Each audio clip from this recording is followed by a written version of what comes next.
রবিবার দিন দুপুরবেলায় খাওয়া-দাওয়া সেরে আমি বেরিয়েছিলাম, কয়েকটা ছোটখাটো কাজ ছিল। তো গেছিলাম বারাসাতে অ্যান্ড মেইন যে কাজটা ছিল আমার সেটা কয়েকটা মেকআপের প্রোডাক্টস কেনার ছিল।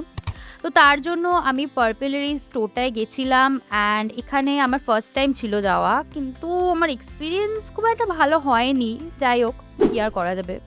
ওখান থেকে বেরিয়ে দেখলাম রাস্তাঘাটে ভীষণ ভিড় ছিল। মানে ২-১ দিনের মধ্যেই মনে হয় পয়লা বৈশাখ ছিল। আর এইটা ছিল বারাসাতে ব্রিজের নিচের অবস্থা। মানে এখানে মানুষ তো দূরের কথা, একটা পিঁপড়ের চলারও জায়গা ছিল না। আমি মানে কোনো মতে যে ২-১ টা জিনিস আমার কেনার ছিল কিনে ওখান থেকে জাস্ট পালিয়েছি। তো ওখান থেকে বেরিয়ে সোজা চলে গেছিলাম একটা ক্যাফেতে অ্যান্ড ওখানে গিয়ে উর্মি এই কর্ন চিজ মোমোটা নেওয়ার জন্য সাজেস্ট করেছিল অ্যান্ড এটা তো খেয়ে আমার দারুণ লেগেছিল। মানে খুবই ভালো ছিল খেতে। আর এটার সাথে নিয়েছিলাম একটা কোল্ড কফি আর উর্মি নিয়েছিল একটা চকোলেট শেক আই গেস।